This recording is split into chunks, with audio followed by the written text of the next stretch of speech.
Hello friends, welcome back to our channel. இந்த video பார்த்துட்டு இருக்க எல்லாருக்கும் பெரிய வணக்கம். இன்னைக்கு செப்டம்பர் 21ஆம் தேதி ஞாயிற்றுக்கிழமை பாத்தீங்கன்னா சூரிய கிரகணம் நடக்க போகுது. இது நிறைய பேர் கேள்விப்பட்டிருப்பீங்க. சூரிய கிரகணம் வந்தாலே பாத்தீங்கன்னா பிரெக்னன்ட்டா இருக்கவங்களுக்கு நிறைய டவுட்ஸ் வரும். அதுவும் ஃபர்ஸ்ட் டைம் பிரெக்னன்ட்டா இருக்காங்க பாத்தீங்களா, அவங்களுக்கு கண்டிப்பா நிறைய டவுட் வரும். ஏன்னா பெரியவங்க கூட இருக்கவங்க ஃப்ரெண்ட்ஸ் யாராவது வந்து இந்த மாதிரி கிரகணம் நீ சாப்பிட கூடாது, தண்ணி எல்லாம் குடிச்சிக்கவே கூடாது, பேபிக்கு ப்ராப்ளம் ஆயிடும், அதனால எதுமே சாப்பிடாத, சாப்பிட்டா ஃபுட் பாய்சன் ஆயிடும், அந்த டைம்ல சமைக்க கூடாது, இந்த மாதிரி நிறைய சொல்லி கேள்விப்பட்டிருப்பீங்க. அதெல்லாம் அவ்வளோ உண்மை கிடையாது. இருந்தாலும் அந்த கிரகணத்தப்போ கொஞ்சம் கவனமாக இருக்குது தப்பு கிடையாது. நிறைய நாடுகளில், இந்தியா மட்டும் இல்லை நிறைய நாடுகளில் கிரகணத்தப்போ ப்ரெக்னெண்ட்டாக இருக்கவங்க கவனமாக இருக்கணும் அப்படின்னு சொல்லிட்டு தான் இருக்காங்க. அதை கொஞ்சம் ஃபாலோ பண்ணுறது தப்பு கிடையாது. ஆனால் இன்றைக்கி நடக்க போகிற சூரிய கிரகணம் பார்த்திங்கன்னா இந்தியாவில் வந்து தெரியாது, அதோட தாக்கம் வந்து இங்கே வந்து இருக்காது. இந்திய நேரப்படி பார்த்திங்கன்னா நமக்கு நைட்டில் தான் சூரிய கிரகணம் வந்து நடக்குது.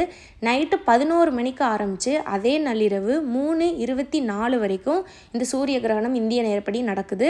கிட்டத்தட்ட 4.5 மணி நேரம் இந்த சூரிய கிரகணம் வந்து நடக்குது. ஆனால் இது இந்தியாவில் இரவு நேரத்தில் நடக்கிறதுனால நமக்கு வந்து அந்த கிரகணத்தை பார்க்கவோ உணரவோ முடியாது. நமக்கு நைட்டில் இருக்கும்போது வெளிநாடுகளில் இப்போ பகலாக இருக்கும் பார்த்தீங்களா, அந்த மாதிரி நாடுகளில் தான் இந்த சூரிய கிரகணம் வந்து இன்னைக்கு நடக்கக்கூடிய சூரிய கிரகணம் வந்து நடக்குது.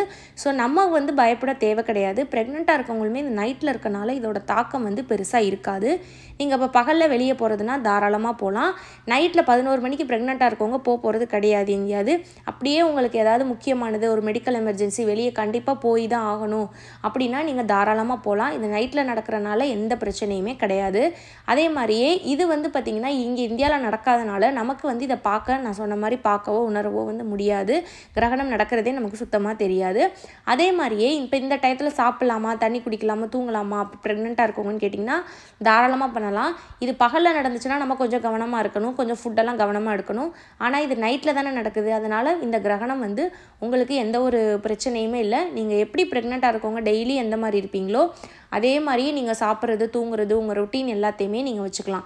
இந்த டைமில் ஃபோன்லாம் பார்க்கலாமான்னு கேட்டிங்கன்னா ப்ரெக்னெண்ட்டாக இருக்கவங்க எப்பயுமே வந்து ஃபோன் வந்து வயிறுகிட்ட வச்சு ரொம்ப நேரம் பார்க்குறது கூடாது. கொஞ்சம் தள்ளி வச்சு நீங்கள் அளவான டைமில் வந்து பார்த்துக்கலாம். அதே மாதிரி தான் இந்த கிரகணத்தப்பையும் நீங்கள் வந்து நார்மல் லேப்டாப், ஃபோன் யூஸ் பண்ணுறவங்க அவங்க எல்லாருமே கொஞ்சம் கேர்ஃபுல்லாக நார்மலாக எப்பயும் பண்ணுவீங்களோ அதே மாதிரியே பண்ணுங்கள். இது லேட் நைட்டில் நடக்கிறனால இந்த கிரகணம் வந்து நீங்கள் தாராளமாக சீக்கிரம் தூங்கிடுங்க. இது நடக்கிறதே உங்களுக்கு தெரியாது. ஸோ பயப்பட வேணாம். சுற்றி இருக்கவங்க சொல்கிறத நினச்சி கிரகணமோ பெருசாக இருக்குமோ அப்படின்லாம் பயப்படாதீங்க. இதை பற்றி நான் நிறைய இடத்துல சொல்லியிருக்கேன். பட் ஸ்டில் வந்து ப்ரெக்னெண்ட்டாக இருக்கவங்களுக்கு ஒரு தடவையும் சூரிய கிரகணம், சந்திர கிரகணம் வரும்போது குறிப்பாக நான் சொல்கிறப்பல ஃபஸ்ட் டைம் ப்ரெக்னெண்ட்டாக இருக்கவங்களுக்கு நிறையவே பயம் இருக்குது. அதனால தான் இந்த வீடியோ. இது வந்து பகலில் நமக்கு தெரிய போகிறது கிடையாது, நைட்டில் தான் நடக்குது. நம்மளால் பார்க்கவோ உணரவோ முடியாது. அதனால் நீங்கள் எப்போயும் எந்த மாதிரி இருப்பீங்களோ அப்படியே இருந்துக்கலாம். ப்ரெக்னெண்ட்டாக இருக்கவங்க பயப்பட வேணாம். இதுக்காக தான் இந்த வீடியோ. அண்ட் இந்த வீடியோ பார்த்த எல்லாருக்கும் ரொம்ப நன்றி.